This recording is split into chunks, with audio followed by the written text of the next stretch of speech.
I will now shut up and pass over to the first person in our panel. So I'm really pleased to welcome Wilf Sullivan, who's the former Race Equality Officer for the TUC, who's going to talk about race and COVID. Wilf, thank you very much, and over to you. Okay, thank you. I want to first thank you all for inviting me to the conference, and I'm so pleased that this conference is happening, because it's almost like society is, or the message that we're getting is that COVID's done. It's a thing of the past. But I also want to start off by saying, what we saw in the government response to the pandemic was a long time coming, in terms of the complete disregard for the health and safety and welfare of people over the desire to make profit. And I want to go back to something that David Cameron said as his New Year wish in 2012. And he said his New Year's resolution was to kill off health and safety culture for good. Health and safety legislation had become an albatross around the neck of British business, costing them billions of pounds a year and leaving entrepreneurs in further and speculative claims. If that doesn't say that money is more important than people's lives, I don't know what does. And so it's not, for me, a long path from there to a situation where Boris Johnson says, when asked about a second lockdown, he'd rather see the bodies pile up, because that's where we got to. Now, I've only got a brief amount of time, and I'm going to say a few things that I think are really important, and I'll come to this obviously from a trade unionist. And I want to say firstly, and this isn't a criticism, because a lot of stewards and officers out there done amazing things to save people's lives during the pandemic. But I've got to say that, and I upset a lot of people in my workplace at the TUC, that the trade union movement absolutely failed during the pandemic, because what it didn't do was put health and safety at the front of the agenda, saving people's lives.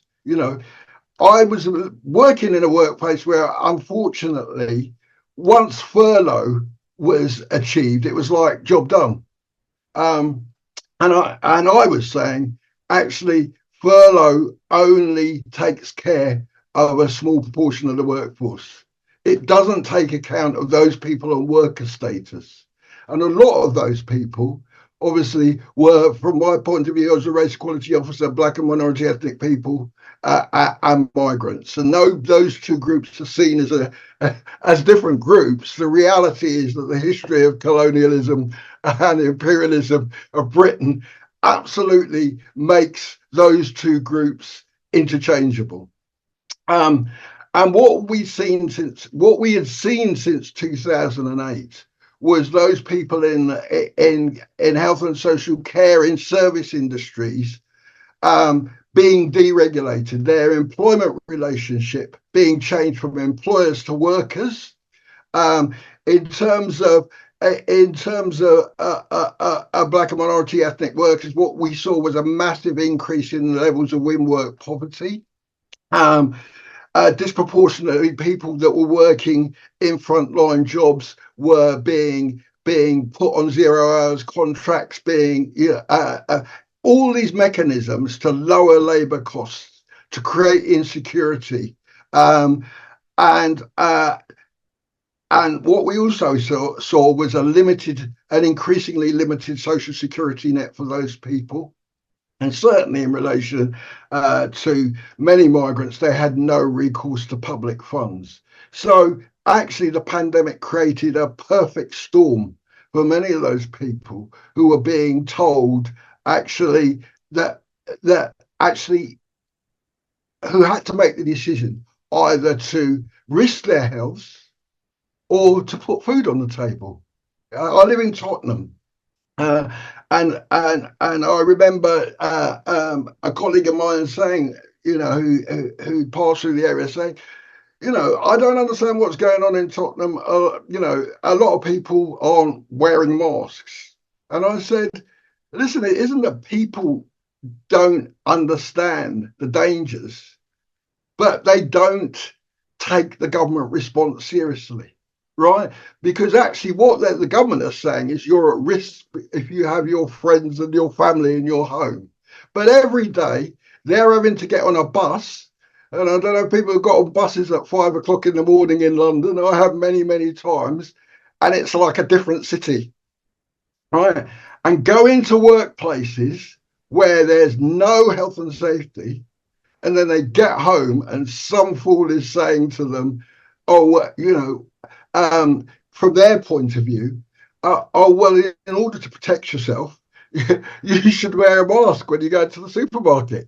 You know, it did not make any kind of sense at all. And what people took from that was that actually the state response was one where they did not give a damn about their lives. Well, can I ask you to wind up, please? Yeah, Thank you. I'm going to say a couple of things.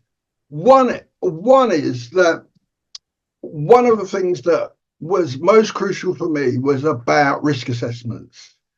And one of the problems that I perceived was that risk assessments became about clinical need rather than about environmental risk. And that is one of the things that I think is still a massive problem, that people in the trade union movement went along with employers' ideas of, oh, we'll do a risk assessment around people's clinical risk. That resulted in a lot of people losing their jobs. I've got to tell you that. But what it didn't create was a safe environment, not only for those people at clinical risk, but everybody else that was going into those environments. Secondly, I think, and I'm because I'm running out of time, in terms of two other things that I think have to actually happen within the trade union movement, which is that health and safety needs to be reintegrated into what everybody does. All stewards, not just health and safety stewards, should be trained in health and safety, because at the moment, health and safety is like a Mickey Mouse, as is equalities. It's seen as something separate. The other thing for me is that people have to understand in groups practice protected characteristics that health and safety is a central equality issue. Because actually, if they don't, then actually they will continue to be the victims of a strategy which is, as Sally said, which is driving a new kind of inequality based on people's clinical conditions.